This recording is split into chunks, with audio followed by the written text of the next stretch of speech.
경계해야 할 특성 세 가지, 이런 제목으로 말씀을 증거하겠습니다. 지난 주일에는 하나님께서 심판하셨던 과거의 역사 세 가지를 보았습니다. 먼저는 출애굽한 이스라엘 백성들의 멸망이었습니다.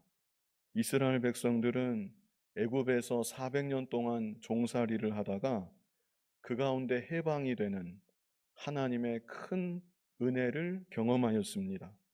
그러나 그들 중 절대 다수가 하나님을 신뢰하지 못하고 하나님의 약속을 믿지 않으므로 가나안 땅에 들어가지 못하고 광야에서 다 쓰러져 죽고 말았습니다. 오늘날도 교회 안에는 하나님의 은혜를 경험하고 믿음의 여정을 함께 걸어가지만 예수 그리스도의 십자가 대속과 부활의 복음을 믿지 않으므로 결국 멸망받을 자들이 있는 것입니다. 그러므로 우리들은 나에게 진실한 믿음이 과연 있는가? 예수님을 믿고 나의 구주로 고백하는 진실한 믿음이 나에게 있는가? 우리 자신 스스로 살펴봐야 되고 예수님을 바라보면서 가나안 천국에 이르기까지 끝까지 인내하며 믿음의 길을 걸어가야 되는 것입니다. 다음으로 두 번째, 천사들의 타락과 하나님의 심판이었습니다. 천사들은 참으로 영광스럽고 복된 존재들입니다. 그러나 그들이 교만해져서 자기의 지위를 지키지 아니하고 자기의 처소를 떠났을 때 하나님의 심판을 받고 말았습니다.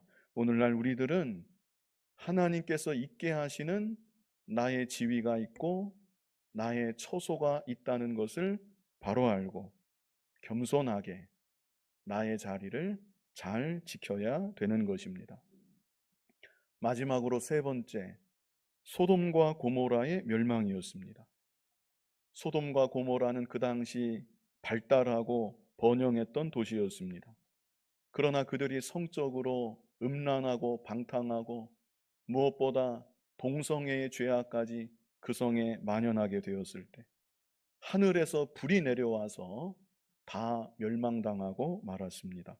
지금 이 세상이 마치 소돔성과 같이 점점 더 음란하고 방탕한 모습이 되어가고 있습니다. 그러나 우리들은 구별된 하나님의 자녀들로 이런 세상 가운데서도 거룩한 믿음의 삶을 살아가야 되는 것입니다.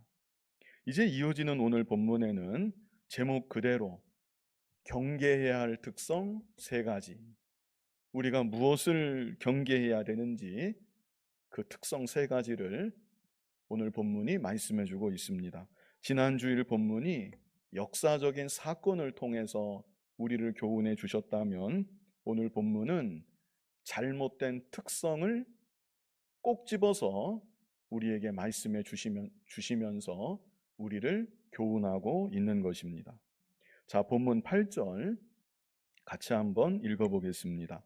그러한데 꿈꾸는 이 사람들도 그와 같이 육체를 더럽히며 권위를 업신여기며 영광을 비방하는도다. 먼저 제일 앞부분을 보면 그러한데 꿈꾸는 이 사람들도 그랬습니다. 여기서 이 사람들은 교회에 가만히 들어와서 진리를 대적하고 진리의 공동체를 무너뜨리려고 하는 자들을 가리키는 것입니다. 그런데 그런 자들을 가리켜서 꿈을 꾸는 사람들이다, 이렇게 표현하고 있습니다. 이것은 이들이 자신들이 꿈꾼 것을 말하면서 마치 신비한 체험을 한 것처럼, 꿈을 통해 하나님과 특별한 교통을 나눈 것처럼 그렇게 다른 이들을 미혹하였다는 것을 나타내주고 있는 것입니다. 오늘날도 우리 주변에 이런 사람이 있을 수 있습니다. 그러나 우리들은 말씀만을 따라가야 되는 것입니다. 때로는 내 자신도 그렇습니다. 때로는 내 자신도 꿈을 꾸고 나서 너무나 생생하고 이 꿈은 무언가 오묘하고 신비한 뜻이 있는 것 같다. 이렇게 스스로 여겨질 수도 있습니다.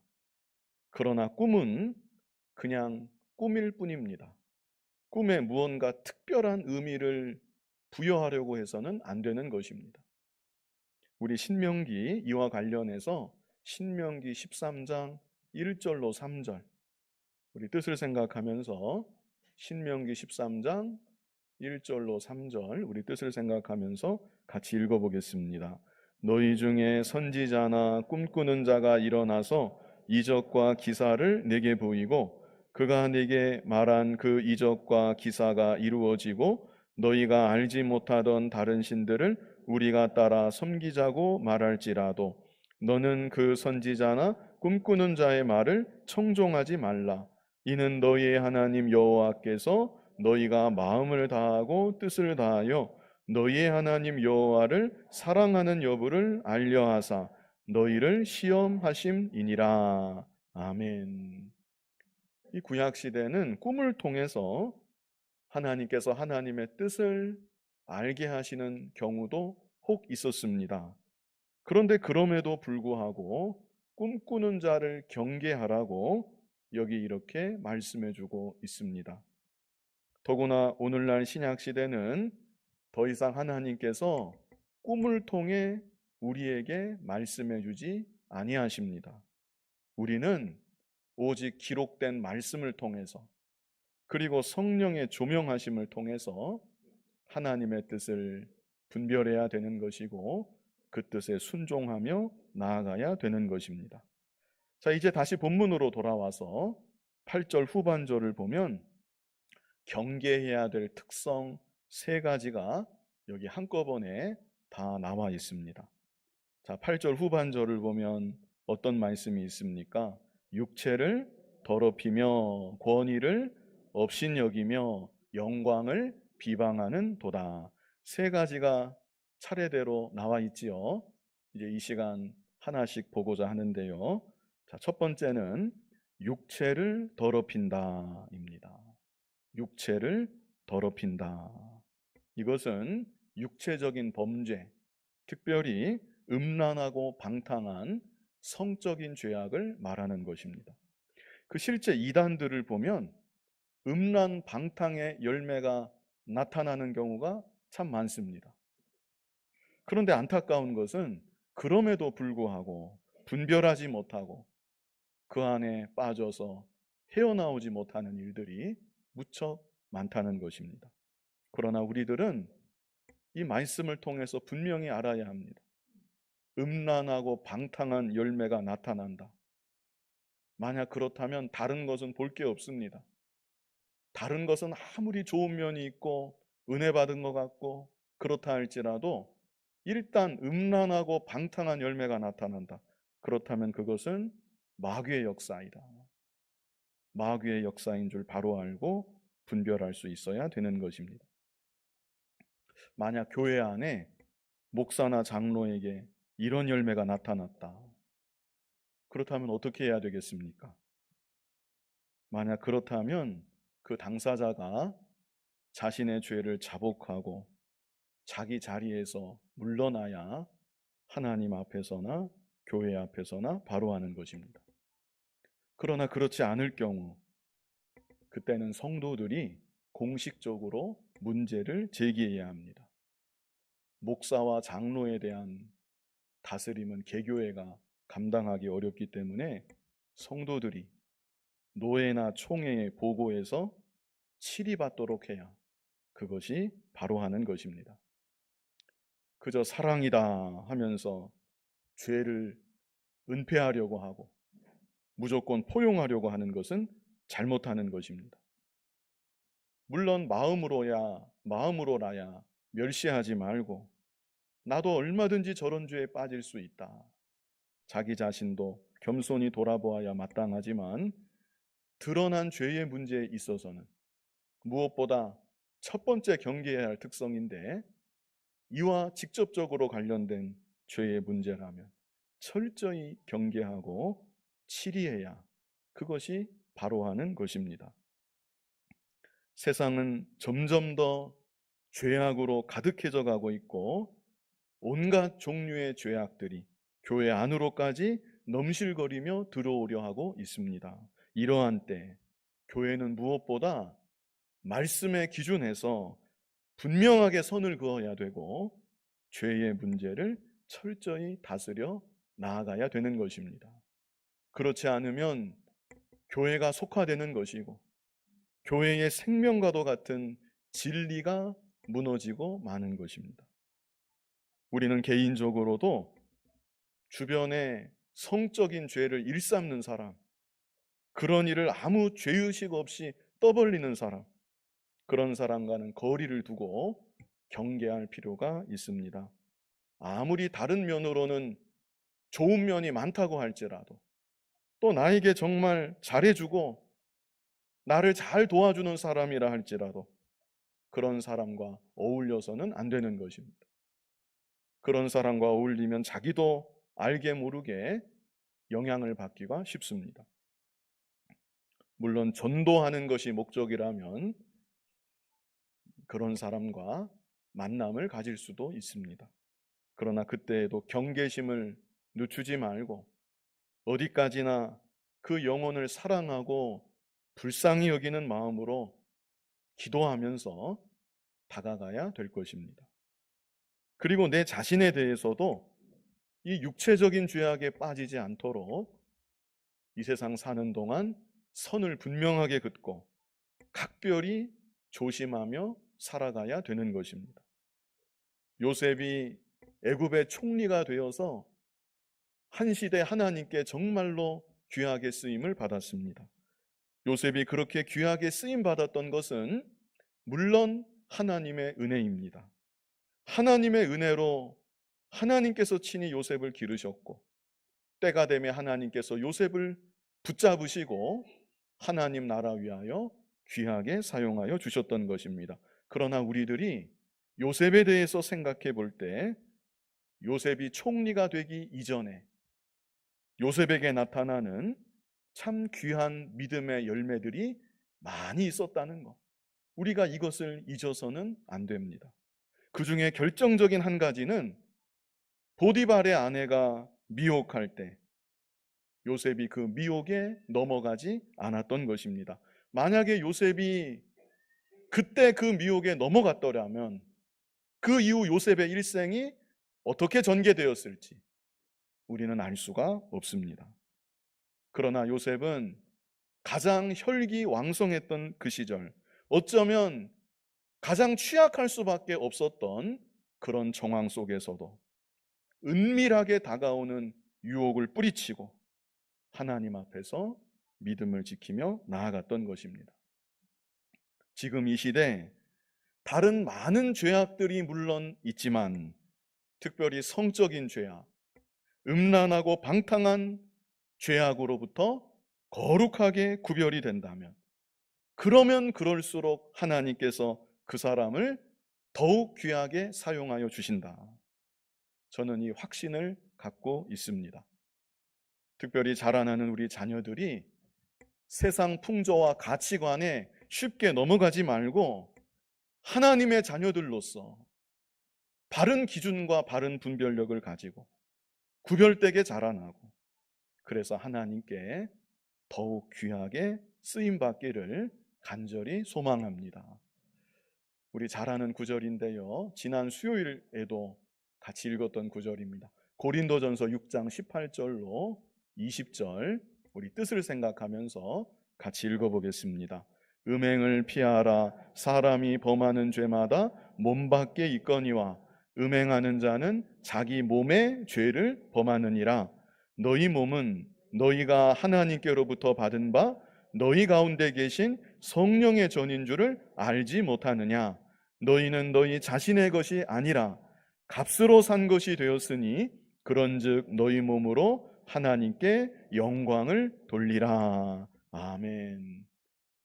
우리 성도들의 몸, 우리들의 몸은 그리스도의 보혈로 값주고 사심받은 거룩한 몸이라는 것, 성령께서 거하시는 하나님의 전이라는 것. 그러므로 우리들은 나의 이 거룩한 몸이 죄의 도구로 사용되어서는 안 되는 것이고 의의 도구로 하나님께 영광 돌리는데 사용되는 그런 믿음의 삶을 살아가야 되는 것입니다. 다음으로 두 번째 또 무엇을 경계해야 되는가? 자, 두 번째는 권위를 업신여긴다 이것입니다. 권위를 업신여긴다. 그래서 어느 누구든지 바른 말을 하는 것 같고 이치에 맞는 말을 하는 것 같은데 권위를 업신여긴다. 그렇다면 그 사람을 경계해야 되는 것이고 그 사람의 말도 경계해야 되는 것입니다.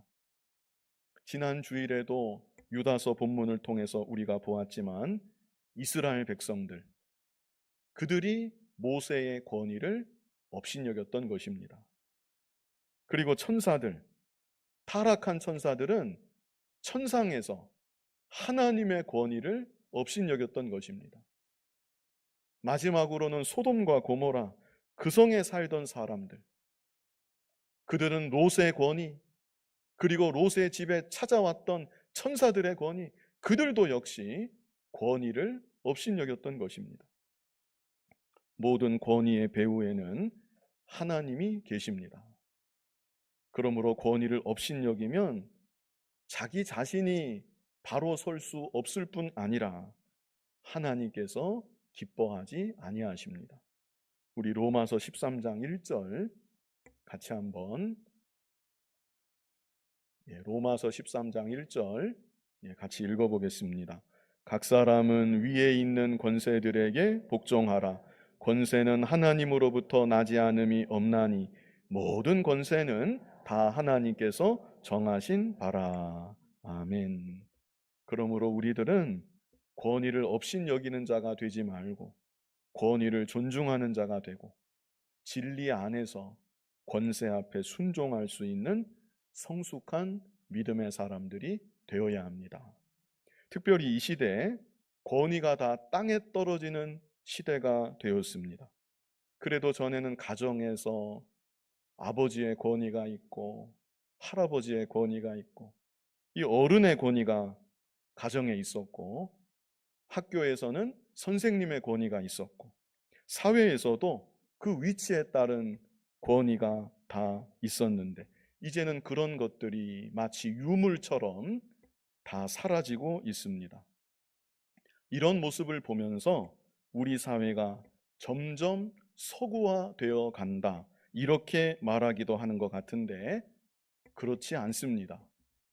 제가 미국에 있을 때 어떤 사람이 아시아계 학생들 박사 취득률이 저조한 이유에 대해서 조사하고 연구하는 것을 직접 들은 일이 있었습니다. 미국에서 아시아계 학생들이 똑똑하다고 정평이 나 있습니다. 특별히 이공계 분야에서는 아시아계 학생들이 없으면 연구 자체가 안 된다. 이런 말이 있을 정도로 얼마나 많은 아시아계 학생들이 미국의 대학들에서 활약을 하고 있는지 모릅니다. 그런데 그렇게 똑똑하고 유능하다고 인정을 받음에도 박사학위 취득률은 그에 비하면 너무나도 저조하다는 것입니다. 그 이유가 무엇일까? 그 이유들 중 중요한 한 가지가 지도교수하고 좋은 관계를 맺지 못하기 때문이라는 것입니다. 아시아계 학생들 대부분이 자기 나라에서 윗사람을 공경하고 교수님을 공경하는 이 경직된 수직 관계에서 딱딱한 분위기에 억눌려 있다가 미국에 유학을 오면 야, 여기는 전혀 다른 세계이구나 하면서 자유로움을 느끼고 교수님을 정말 편안하게 친구처럼 대하다가 선을 넘어가 버리는 경우가 종종 있다는 것입니다. 겉으로 볼 때는 격이 없는 것 같고 다 자유로운 것 같았는데 그 안에도 분명 권위가 있고 넘지 말아야 할 선이 있는 것인데 아시아계 학생들이 그 경계를 잘 구별하지 못해서 미국 교수들로부터 저 학생은 참 버릇이 없구나, 기본이 안 되어 있구나, 예의가 없구나, 오히려 이런 오해를 받는다는 것입니다. 그래서 그 사회에도 분명 권위가 있다. 겉으로 보면 우리 시각에 없는 것처럼 보이는데 권위가 있고 경계가 있다. 미국의 가정들을 보아도 전에도 제가 말씀드린 일이 있지만 특별히 크리스찬 가정들은 자녀들에게 제일 먼저 가르치는 것이 순종입니다. 부모의 권위가 있다는 것을 자녀들에게 가르치고 순종에 대해서 가르치는 것입니다. 겉으로만 보면 부모 자식 간이 우리에 비해서 너무나 자유롭고 격이 없고 친구처럼 보이는데 그러나 그 안에 권위가 있고 존중이 있고 순종이 있는 것입니다. 그런데 우리나라는 이거 유교적 분위기에서 꽉꽉 억눌려 있다가 이제 막 풀어지는 것 같은데 죽도 밥도 아닌 것 같은, 이도 아니고 저도 아니고 아무것도 아닌 것 같은 그저 혼란하고 무질서한 사회가 가정이나 사회에서나 되어가고 있는 것은 아닌지 그런 생각이 듭니다. 외부적인 모양은 바뀔 수 있습니다. 형식은 달라질 수 있습니다. 그러나 권위가 아예 없다. 그것은 무질서이고 하나님의 세계가 아닙니다. 우리는 하나님의 자녀들로서 어디서나 권위를 알고 권위를 존중할 줄 아는 사람들이 되어야 합니다. 먼저는 가정에서 부모의 권위를 알아야 하고 교회에서도 하나님의 권위, 말씀의 절대적인 권위, 주께서 세우신 모든 질서와 크고 작은 권위, 직장에 가서도 직장 안에서의 권위, 이런 권위들을 바로 알고 권위를 무시하는 자가 되지 말고 권위를 존중하는 자가 되어야 하는 것입니다. 자, 마지막 세 번째는 영광을 비방한다 이것입니다. 무엇을 우리가 또 경계해야 되는가? 영광을 비방하는 것. 이것을 경계해야 된다는 것입니다. 여기서 영광은 먼저는 하나님의 영광입니다. 하나님의 영광. 그렇다면 하나님의 영광이 어디에 반영되어 있는가?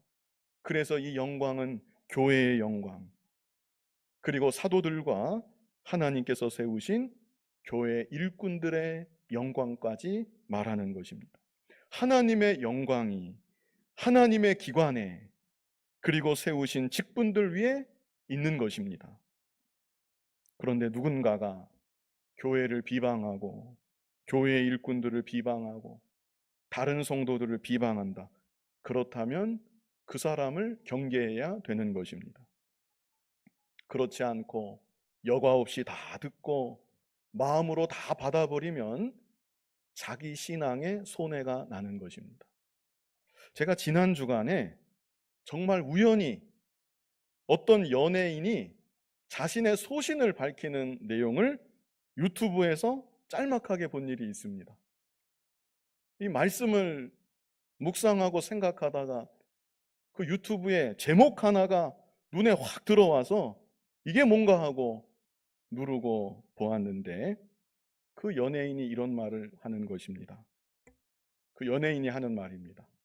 자기는 다른 사람 얘기를 그 누구에게도 하지 않는다는 것입니다. 그랬더니 옆에 사람이 맞다고, 이 사람 다른 사람 얘기한 거 나 못 들어봤다고 그럽니다. 사실 이것만 해도 정말 저는 참 대단하다 이렇게 느껴졌습니다.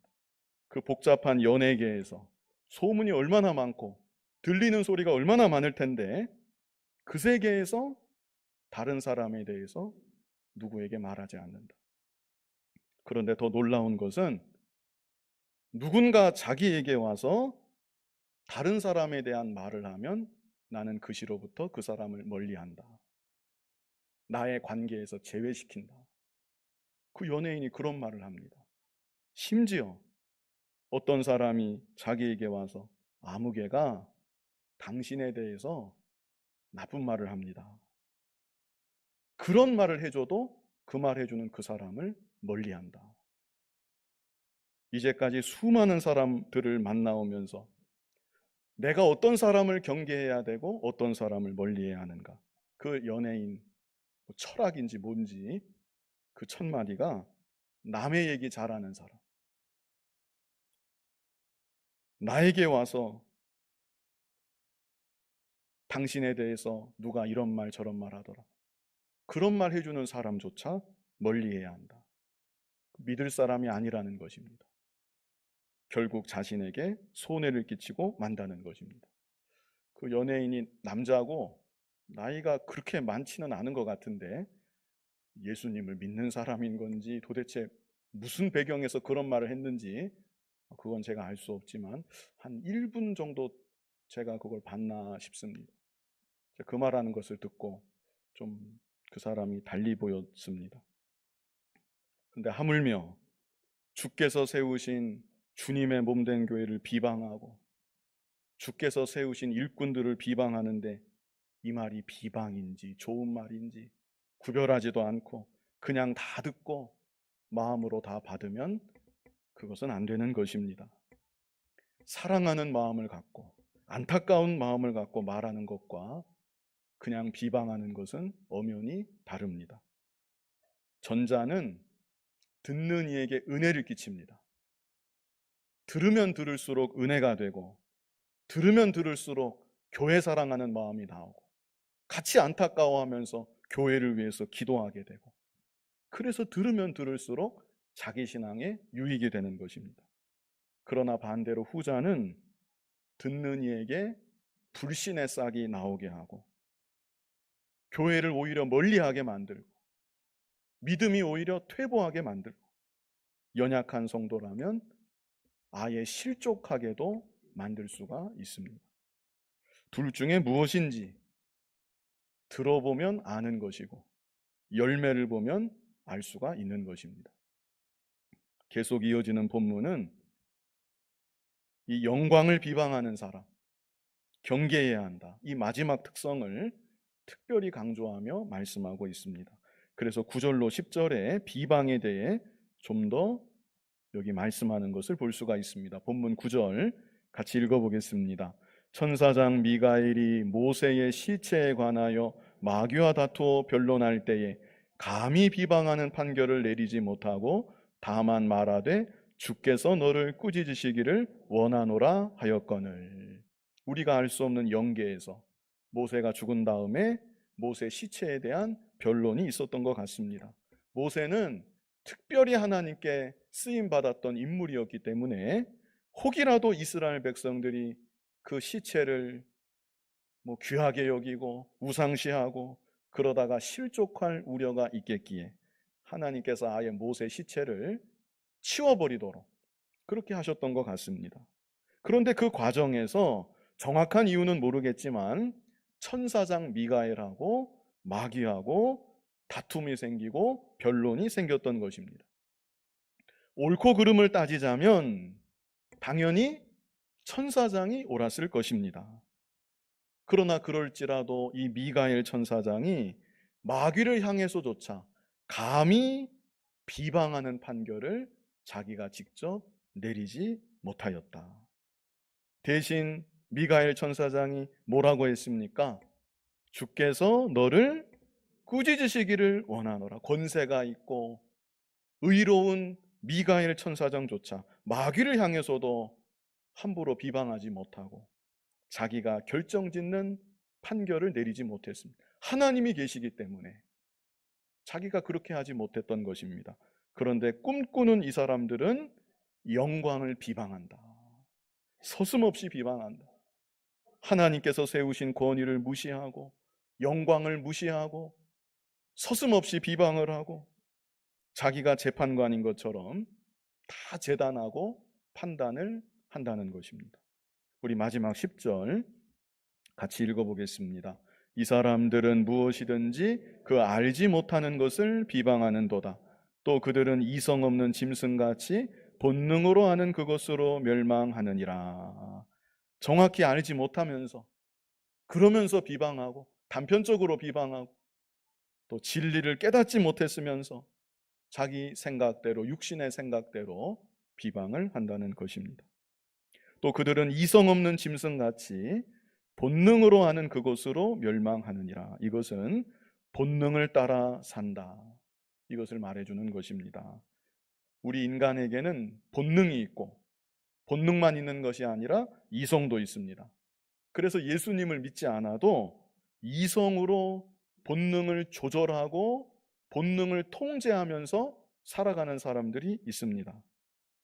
그러나 우리들은, 예수님을 믿는 우리들은 그 정도가 아니라 성령의 감동을 받아서, 성령의 주장을 받아서 이 세상을 살아가야 되는 것입니다. 예수님을 믿는 우리 안에는 성령이 거하고 계십니다. 성령이 내주하고 계십니다. 그러므로 성령의 감동을 받고 성령의 주장을 받고 성령의 인도를 받아서 육신의 소욕을 다스리고 하나님 기뻐하시는 뜻을 이루고 이 죄악 세상 가운데 말씀 따라 순종하며 하나님 영광 드러내는 삶을 살아가는 우리들이 되어야 하는 것입니다. 이 시간 경계해야 할 특성 3가지, 이런 제목으로 본문을 보았습니다. 실제로 여기 8절에 3가지가 차례차례 다 나와 있었습니다. 우리 하나씩 제목만 같이 읽어보면 좋겠습니다. 첫 번째, 무엇을 경계해야 합니까? 육체를 더럽힌다. 두 번째, 권위를 업신여긴다. 세 번째, 영광을 비방한다. 우리가 이 3가지를 잘 기억해야 합니다. 우리는 예수 그리스도의 보배로운 피로 구속함을 받은 거룩한 하나님의 자녀들인데 무엇이 옳은지 무엇이 그른지 바르게 분별하고 이 세상 살아가는 동안 예수님만 바라보면서 바른 믿음의 길 끝까지 잘 걸어가는 우리 모두가 될 수 있기를 간절히 바랍니다. 거룩하신 아버지 하나님, 무엇을 경계해야 하는지, 경계해야 되는 특성 3가지를 성경에 기록해서 우리에게 알게 하시니 감사합니다. 이 세상 살아가는 동안 바른 분별력을 가지고 믿음의 길 바르게 잘 걸어가는 우리들 모두가 되게 하여 주시옵소서. 예수님 이름으로 기도하옵나이다. 아멘.